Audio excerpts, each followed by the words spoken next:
Hi friends, welcome to lady sir. இன்றைக்கி நம்ம பார்க்க போகிற ரெசிபி ரவா லட்டு. இந்த ரவா லட்டு எப்படி செய்யுதுன்னு சொல்லிட்டு இந்த வீடியோவில் பார்க்கலாம் வாங்க. இந்த ரவா லட்டு செய்யறதுக்கு தேவையான பொருட்கள்: ரவை 1 கப், சர்க்கரை 1 கப், நெய் ஒரு 1/4 கப்லேருந்து 1/2 கப் போட்டு எடுத்துக்கலாம், ஏலக்காய் தூள் 1 டீஸ்பூன், முந்திரி தேவையான. நான் வெறும் முந்திரி மட்டும்தான் சொல்லியிருக்கேன், காஞ்ச திராட்சை தேவைப்பட்டால் அதையும் சேர்த்துக்கோங்க.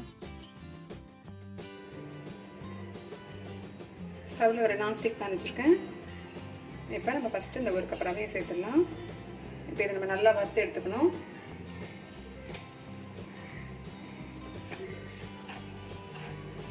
இது வந்து கலர் சேஞ்ச் ஆகக்கூடாது. கலர் சேஞ்ச் ஆகாமல் நம்ம வெள்ளையாகவே வறுக்கணும். ஆனால் ரவையும் வறுப்பட்டுருக்கணும். இந்த ரவையை வறுக்கிறதுக்கு நான் நெய்லாம் எதுவும் யூஸ் பண்ணல, ட்ரை ரோஸ்ட்டாக தான் வறுக்கிறேன். அப்போ தான் உங்களுக்கு வந்து ரவை கலர் சேஞ்ச் ஆகாமல் இருக்கும். ரவை லட்டு உங்களுக்கு வெள்ளையாக இருக்கும் பார்க்குறதுக்கு. இப்போ இந்த ரவை வறுப்பட்ட வாசனை நல்லா வருது. உங்களுக்கு கலரும் இது சேஞ்ச் ஆகலை பாருங்கள். இப்போ இந்த ஸ்டேஜில் நம்ம இந்த ஸ்டவ் ஆஃப் பண்ணிடலாம். இப்போ இந்த ரவை கொஞ்சம் ஆறட்டும். இது ஆறுனதும் இப்போ இதை வந்து நம்ம ஒரு மிக்ஸி ஜாரில் போட்டு பவுடர் பண்ண போகிறோம். இப்போ ஒரு மிக்ஸி ஜாரில் அந்த வறுத்த 1 கப் ரவையும் ஏலக்காய் தூளும் சேர்த்துருக்கேன். இந்த ரவை நல்லா ஆறிடுச்சு. இப்போ இதை வந்து நம்ம பவுடர் பண்ணி எடுத்துக்கலாம். இப்போ பாருங்கள், இந்த ரவை நல்லா பவுடர் பண்ணிவிட்டேன். இதை ஒரு மிக்ஸிங் பவுலுக்கு மாற்றிடுறேன். நெக்ஸ்ட்டு இதே மிக்ஸி ஜாரில் அந்த 1 கப் சர்க்கரை சொன்னேன் இல்லையா, அதையும் போட்டு நல்லா பவுடர் பண்ணிக்கலாம்.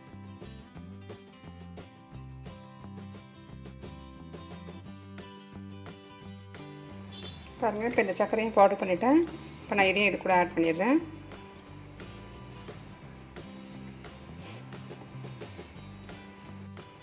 இதை நம்ம பவுடர் பண்ண ரவையும் பவுடர் பண்ண சுகரும் இருக்குது, ஏலக்காய் தூள் இருக்குது. இப்போ இது மூணுத்தையும் நம்ம நல்லா இதை மிக்ஸ் பண்ணி விட்டுடணும்.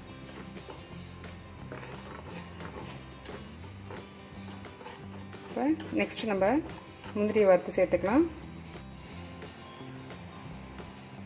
இப்போ இந்த நான்ஸ்டிக் பேனில் நெய் சேர்த்துக்கிறேன்.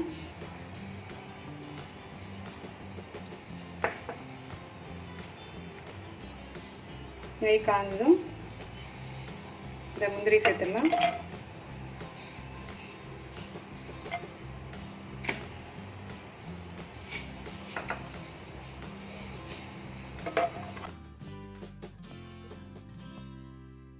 முந்திரி நல்லா செவந்துருச்சு பாருங்கள். இப்போ நம்ம ஸ்டவ் ஆஃப் பண்ணிடலாம். இப்போ நம்ம அரைச்சி வச்ச இந்த ரவையை இப்போ இந்த சூடான நெய்யில் போட்டு நல்லா கிளறி விட்டுக்கணும்.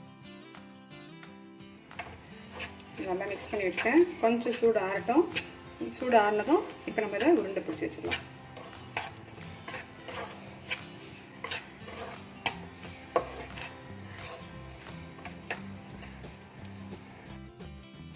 ரவை வந்து கொஞ்சம் சூடு ஆறிடுச்சு, இருந்தாலும் கை பொறுக்கிற அளவு சூடு இருக்குது. இப்போ இந்த டைமில் நம்ம இதை வந்து லட்டு பிடிக்க ஆரம்பிச்சிடணும்.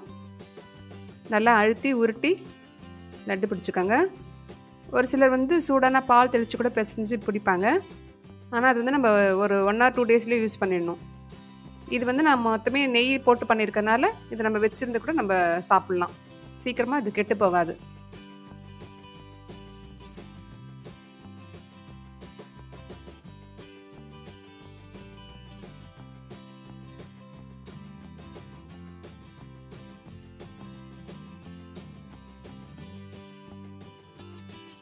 டேஸ்டியான இந்த ரவை லட்டு எவ்வளோ சிம்பிளாக ரெடி பண்ணிட்டேன் பாருங்கள்.